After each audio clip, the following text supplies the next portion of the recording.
সুপ্রিয় শিক্ষার্থী, আশা করি তোমরা এই করোনাকালীন সময়ে সবাই সুস্থ আছো। আমি তোমাদের অদৃশ স্যার নবম দশম বায়োলজি ক্লাসে স্বাগতম জানাচ্ছি। তো আমরা আজকে আলোচনা করব তোমাদের পাঠ্যপুস্তকের 12 নম্বর অধ্যায় অর্থাৎ জীবের বংশগতি ও বিবর্তন এরই একটা টপিকস হচ্ছে ডিএনএ। তো তোমরা এর আগে জানো, 8 থেকে পড়ে এসছো বা দেখে এসেছো যে প্রত্যেকটা কোষের মধ্যে একটা নিউক্লিয়াস থাকে। তো নিউক্লিয়াসের মধ্যে কি থাকে? নিউক্লিয়াসের মধ্যে ক্রোমোজোম থাকে। ক্রোমোজোমগুলোর মধ্যে আমরা এই ডিএনএটাকে পাই। ডিএনএটা কি? ডিএনএটা হচ্ছে একটা টাইপ অফ নিউক্লিক অ্যাসিড, মানে নিউক্লিক অ্যাসিডের দুটো টাইপস, একটা ডিএনএ আর একটা হচ্ছে আরএনএ। আমি যদি এই ডিটাকে ঢেকে রাখি তাহলে দেখবা যে এনএ, তার মানে কি দাঁড়ায়? তার মানে হচ্ছে এনএ মানে হচ্ছে নিউক্লিক অ্যাসিড। তো এটাকে আমরা যদি দুই ভাগে ভাগ করি তাহলে একটা হচ্ছে আরএনএ আর একটা হচ্ছে ডিএনএ। তো আমরা জানি ডিএনএ মানে হচ্ছে ডিঅক্সি রাইবো নিউক্লিক অ্যাসিড। তো এই নিউক্লিক অ্যাসিডগুলা সাধারণত 3টি মৌলিক উপাদান নিয়ে গঠিত। একটা কি? একটা হচ্ছে পেন্টোজ সুগার, পেন্টোজ সুগার, এটা কি 5 কার্বন বিশিষ্ট। আর একটা হচ্ছে নাইট্রোজেন বেজ, নাইট্রোজেন বেজ বা ক্ষারক বলতে পারো তোমরা।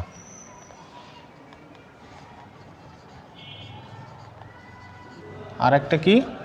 একটা হচ্ছে ফসফরিক অ্যাসিড বা ফসফেট মূলক।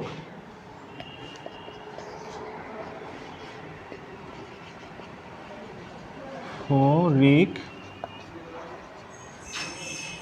অ্যাসিড, এটা সংকেত দ্বারা যদি আমি প্রকাশ করি তাহলে এইরকম দাঁড়ায়। তো আমরা একটা একটা করে দেখব পেন্টোজ সুগারটা কি। অ্যাকচুয়ালি আরএনএ আর ডিএনএর গঠনগত দিকে সাধারণত এই পেন্টোজ সুগারের একটা পার্থক্য আছে। এই পেন্টোজ সুগারের পার্থক্যর কারণেই হচ্ছে আমরা একটাকে ডিএনএ বলি আর একটা হচ্ছে আরএনএ। তো পেন্টোজ সুগারের সাথে আবার নাইট্রোজেন বেজের একটা পার্থক্য আছে। তো সেগুলো আমরা এক একটা করে দেখব। তো আমরা প্রথমে দেখেছি কি ডিএনএটা কি? ডিএনএটা হচ্ছে ক্রোমোজোম, নিউক্লিয়াসের মধ্যে যে ক্রোমোজোম থাকে। আমি যদি এইভাবে আঁকাই, তোমরা দেখে এসেছো বা তোমাদের বইয়ে একটা চিত্র আছে, এইভাবে যদি আঁকানোর চেষ্টা করি তাহলে ডিএনএর মধ্যে, এই ক্রোমোজোমের মধ্যে এরকম দ্বিসূত্রক প্যাঁচানো জালিকা দেখতে পাই।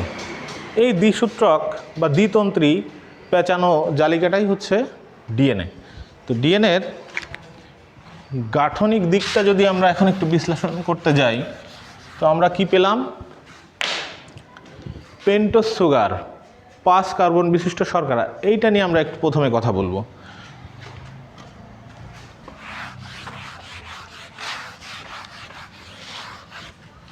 পেন্টোজ সুগারের রাসায়নিক গঠনটা যদি আমি একটু মনে রাখি তাহলে তোমার বুঝতে সুবিধা হবে। তোমাদের বইয়ে যে ব্যাখ্যাটা দেওয়া হচ্ছে খুব সংক্ষিপ্ত আকারে। তো ডিএনএ বুঝতে গেলে আমার কাছে মনে হয় ওই সংক্ষিপ্ত ব্যাখ্যাটা যথেষ্ট নয়। তার মানে আমরা একটু ভিতর থেকে শেখার চেষ্টা করব। যদিও এগুলো প্রিলিমিনারি কথাবার্তা ডিএনএ সম্পর্কে, তারপর আমরা একটু দেখি। পেন্টোজ সুগার যদি আমি চিন্তা করি 5 কার্বন বিশিষ্ট শর্করা, তাহলে কি আমি 5টা কার্বন যদি এখানে দিই, এইখানে অক্সিজেন, এইখানে ধরো হচ্ছে 1 নম্বর কার্বন, 2 নম্বর কার্বন, 3 নম্বর কার্বন, 4 নম্বর কার্বন, 5 নম্বর কার্বন। তোমরা জানো কার্বনের হচ্ছে 4 হাত। তো এইখানে সংকেতটা এরকম আসবে, এইখানে ওইস মূলক আর এইখানে এইস, আর এইখানেও ওইস মূলক। এইটা হচ্ছে রাইবোজ শর্করা, এটাকে আমরা বলবো যেটার আরএনএতে থাকে, রাইবোজ সুগার বা রাইবোজ শর্করা ইন আরএনএ। আরেকটা দেখি,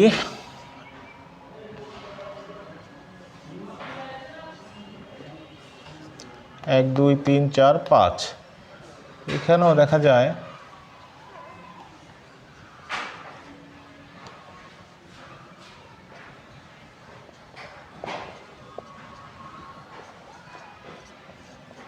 খেয়াল করো, এখানেও দেখা যায়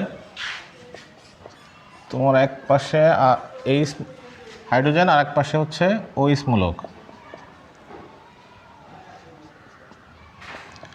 খেয়াল করো, এই যে 2 নম্বর কার্বন, এটা 2 নম্বর কার্বন, আগেই বলেছি। দেখো 2 নম্বর কার্বনে ডিএনএতে যে পেন্টোজ সুগারটা থাকে বা ডিঅক্সি রাইবোজ শর্করা যেটাকে আমরা বলি, সেটা হচ্ছে 2 নম্বর কার্বনে ওইস মূলকটা নাই। এই জন্যই আমরা এটাকে ডিঅক্সি রাইবো নিউক্লিক অ্যাসিড বলি। ডি নট ডাই, ডিঅক্সি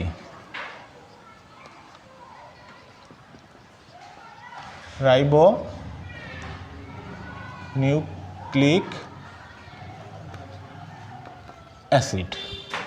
তো ডি শব্দের অর্থ হচ্ছে ডিডাক্ট থেকে, মানে বিয়োগ, অক্সিজেন নাই, 2 নম্বর কার্বনে অক্সিজেন নাই, এই জন্য আমরা এই শর্করাটাকে বলবো ডিঅক্সি রাইবোজ শর্করা, যেটা ডিএনএতে থাকে।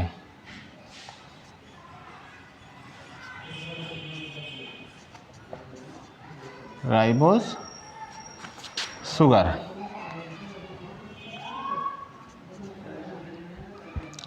In DNA. এবার খেয়াল করো, এই স্ট্রাকচারটাকে আমি যদি একটু এইভাবে লিখি, ঘুরিয়ে লিখি, একই জিনিস কিন্তু আমি যদি একটু ঘুরিয়ে লিখি,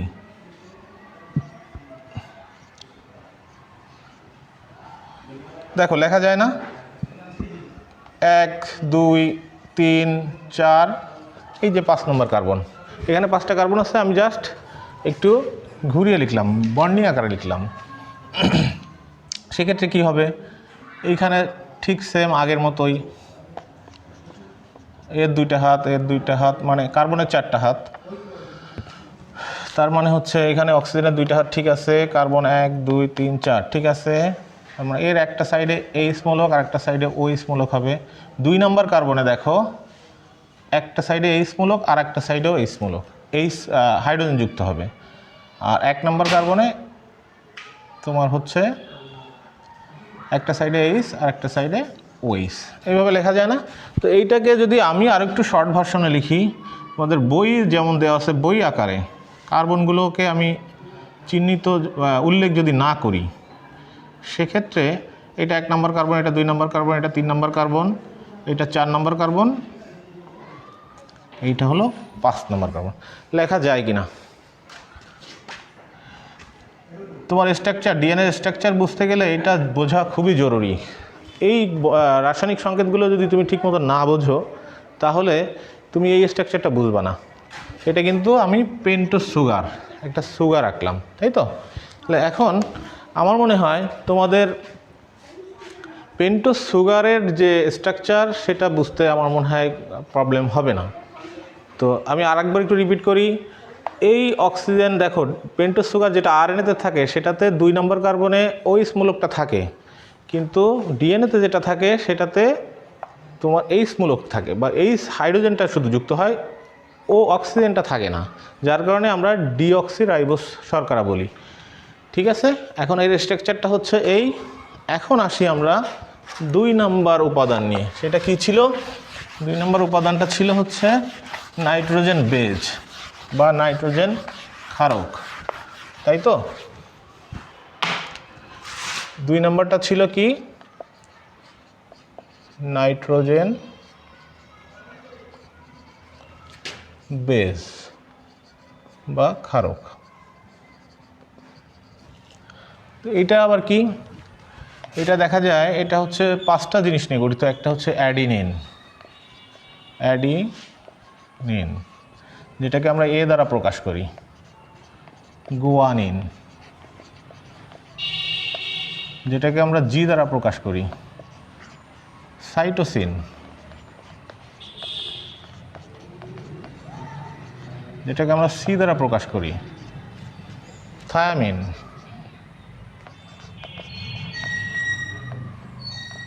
যেটাকে আমরা টি দ্বারা প্রকাশ করি, আর ইউরাসিল যেটাকে আমরা ইউ দ্বারা প্রকাশ করি। খেয়াল করো, অ্যাডিনিন আর গুয়ানিনকে বলা হয় পিউরিন, পিউরিন,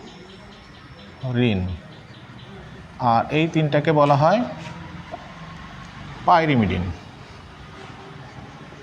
পাইরিমিডিন। পিউরিনটা কেন বলা হয়? পিউরিনটা কারণ এটা দুইটা রিং থাকে, এই জন্য।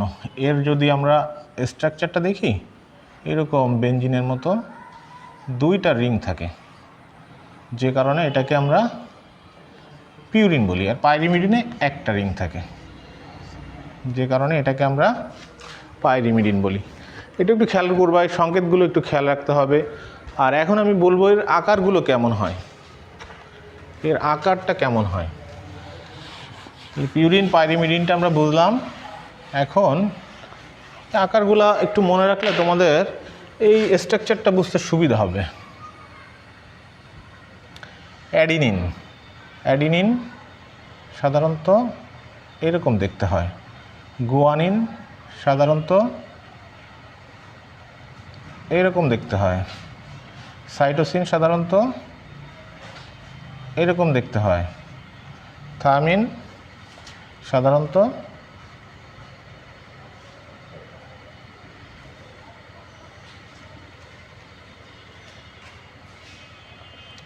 এরকম দেখতে হয়। ইউরাসিল আর থায়ামিন একই। তো যাই হোক, এইটা ইউরাসিলও সাধারণত এরকম দেখতে হয়। এখন আমরা নাইট্রোজেন বেসটা দেখলাম। নাইট্রোজেন বেসের মধ্যে কী কী থাকে? Adenine, guanine, cytosine, thymine, uracil, এই 5টা ক্ষারক। এইটা এই যে পেন্টোজ সুগারের সাথে যুক্ত হয়ে তোমার বন্ড তৈরি করে। তারপরে হচ্ছে ফসফরিক অ্যাসিড লিখছিলাম 3 নম্বর মূলক, 3 নম্বর উপাদান, সেই মূলকের সঙ্গে এটা বাইন্ড করে। আমরা দেখি 3 নম্বর উপাদানটা 3 নম্বর উপাদান কি ছিল? Phosphoric acid.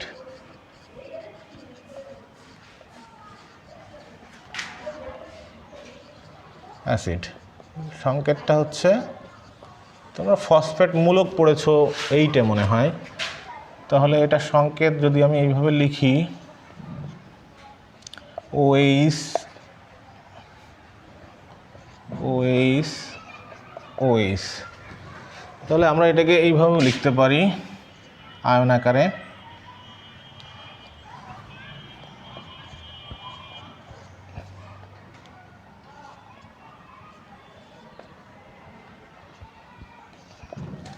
দ্যাট মিন্স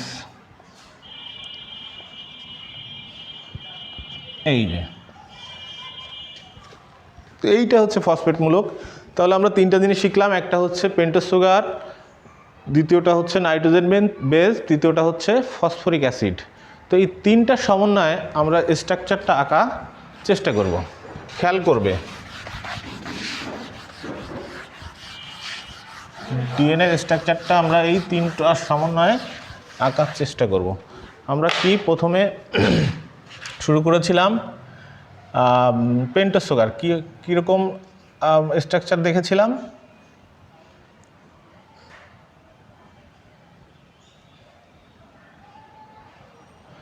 এটা হচ্ছে 1 নম্বর কার্বন, এটা 2 নম্বর কার্বন, এটা 3 নম্বর কার্বন, এটা 4 নম্বর, এটা 5 নম্বর।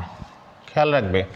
এখন একটা জিনিস মনে রাখতে হবে তোমাদের, সেটা হচ্ছে 1 নম্বর কার্বনের সাথে সবসময় নাইট্রোজেন বেস যুক্ত হবে। এখন খেয়াল করো,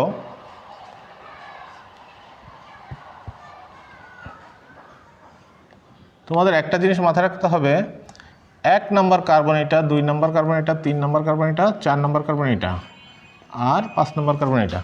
তো একটা জিনিস মনে রাখতে হবে, সেটা হচ্ছে 1 নম্বর কার্বনের সাথে সবসময় নাইট্রোজেন বেস যুক্ত হবে। তাহলে আমরা একটা নাইট্রোজেন বেস যুক্ত করি, যেমন অ্যাডিনিন। অ্যাডিনিনের সংকেতটা কি হবে? অ্যাডিনিন দেখতে কেমন? এরকম, তাই তো? ঠিক অপোজিট পাশে যদি আমি এই স্ট্রাকচারটা এইভাবে আঁকি তাহলে কিন্তু 1 নম্বর কার্বনের সাথে আমি যুক্ত করতে পারবো না। তার মানে কি? তাহলে উল্টো করে আমাকে আঁকতে হবে। তাহলে দেখা যায় 1 নম্বর কার্বনের সঙ্গে আমার নাইট্রোজেন বেসটাকে আমি যুক্ত করতে পারবো।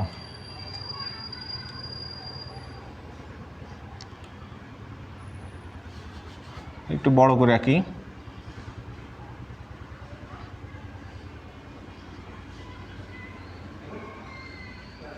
তাহলে এক্ষেত্রে 1 নাম্বার যদি আমি এটাকে ধরি 2 3 4 এই হলো 5। খেয়াল করো, তাহলে এটা হচ্ছে পেন্টোজ সুগার, এটা সুগার, এটা নাইট্রোজেন বেস। তাহলে অ্যাডিনিনের সাথে আমরা যে স্ট্রাকচারটা একটু আগে দেখেছিলাম, অ্যাডিনিনের সঙ্গে আমরা যে চিত্র আঁকলাম কোনটা যাবে অ্যাডিনিনের সঙ্গে? অ্যাকচুয়ালি তোমরা যদি একটু বাস্তব চিন্তা করো তাহলে দেখা যায় কি, ডান হাতে যদি হ্যান্ডশেক করতে হয়, কেউ যদি ডান হাত আগায় দেয় তাহলে কিন্তু অপোজিট দিক দিয়ে ডান হাতেই আগায় দিতে হয়, তাহলে কিন্তু হ্যান্ডশেক হয় না। বাম হাত দিলে কিন্তু মেলে না। তো এরকম যে স্ট্রাকচারটা তোমরা আগে দেখেছো, নাইট্রোজেন বেজের অ্যাডিনিন দেখতে কেমন, গুয়ানিন দেখতে কেমন, সাইটোসিন দেখতে কেমন, সেই স্ট্রাকচারের সাথে মিলায় দেখো তো এইটার সাথে কোনটা মেলে। দেখো তো থাইমিন মেলে কিনা।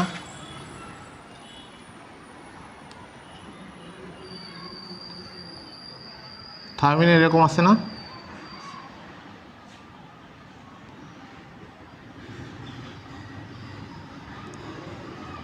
টি, এটা সাধারণত দুইটা হাইড্রোজেন বন্ড দ্বারা যুক্ত থাকে। ঠিক আছে? এখন তো তোমাদের আরেকটা জিনিস মনে রাখতে হবে, একটা অ্যাডিনিন এটি জিসি এর সাথে জি হবে না কখনো। অ্যাডিনিন গণের মানে দুইটা পিউরিন একসাথে, পিউরিনের যে দুইটা উপাদান, দুইটা পিউরিন কখনোই একত্রিত হবে না।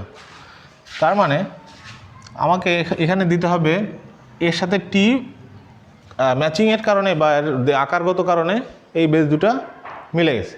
আমরা আরেকটা স্ট্রাকচার আঁকানোর চেষ্টা করি।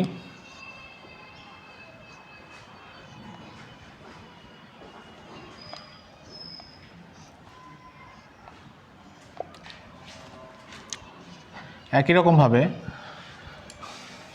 এখন দেখি গুয়ানিনটা দিই।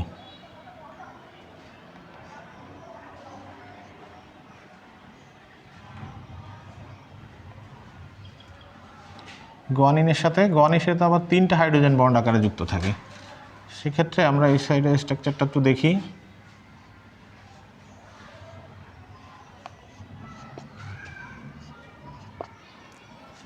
তাহলে 1 নম্বর কার্বনে যদি এটা হয়,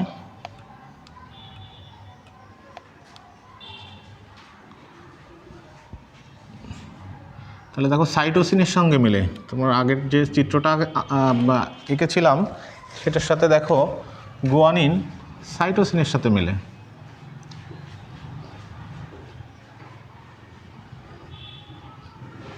ঠিক আছে? এখন খেয়াল করো, তোমার একটা জিনিস খেয়াল করছো যে এই সাইডে হচ্ছে উপরের দিকে যদি একটা তন্ত্রীর উপরের দিকে 5 কার্বন থাকে বা 5 প্রাইম থাকে বা 5 প্রাইম থাকে, তাহলে অবশ্যই নিচের ওই তন্ত্রীর নিচের দিকটা হবে 3 প্রান্ত বা 3 প্রাইম। সেক্ষেত্রে খেয়াল করো এখানে উপরে 5, এই হচ্ছে 3, তাহলে 5-5-এর সাথে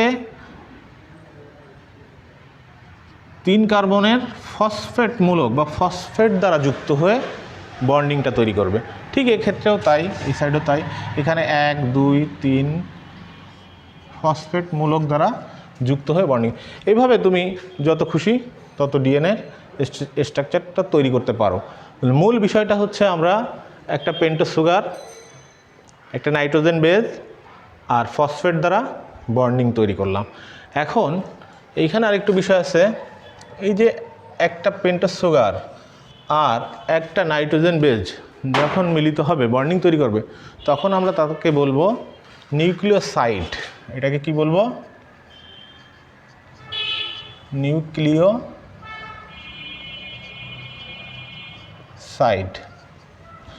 আবার যখন একটা নাইট্রোজেন বেজ, একটা সুগার আর একটা ফসফেট মূলক একত্রিত হবে তখন তাকে আমরা বলবো হচ্ছে নিউক্লিওটাইড।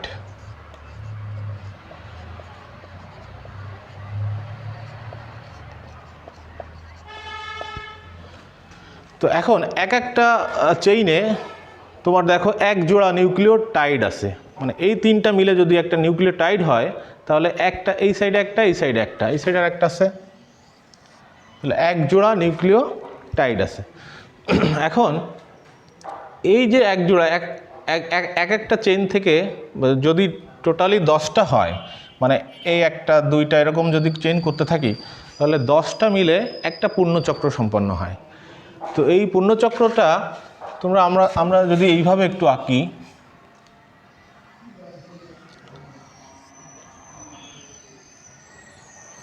হ্যাঁ এইটা যদি আমি তন্ত্রী ধরি 1 2 3 4 5, 1 2 3 4 5, অনুরূপভাবে এই সাইডেও 1 2 3 4 5, 1 2 3 4 5।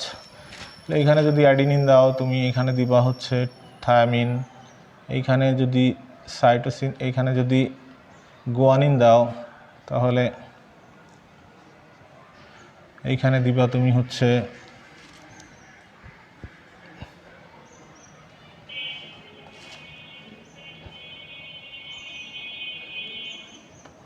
সাইটোসিন, এখানে সাইটোসিন, তাহলে এটা টি, এটা এ, এইটা সি, এটা জি, 1 2 3 4, আরেকটা ধরো এটা টি, এইটা এ, এরকম যদি আমি এরকম এক একটা প্যাচের মধ্যে কয়টা 5টা বেজ আছে, একটা প্যাচের 5 জোড়া করে নিউক্লিওটাইড আছে। তো এরকম 10টা যদি হয় তখন একটা পূর্ণচক্র হবে। তো এই 10টার দৈর্ঘ্য হচ্ছে তোমার 34 অ্যাংস্ট্রম। তো 1 অ্যাংস্ট্রম সমান সমান 10⁻⁻10 মিটার।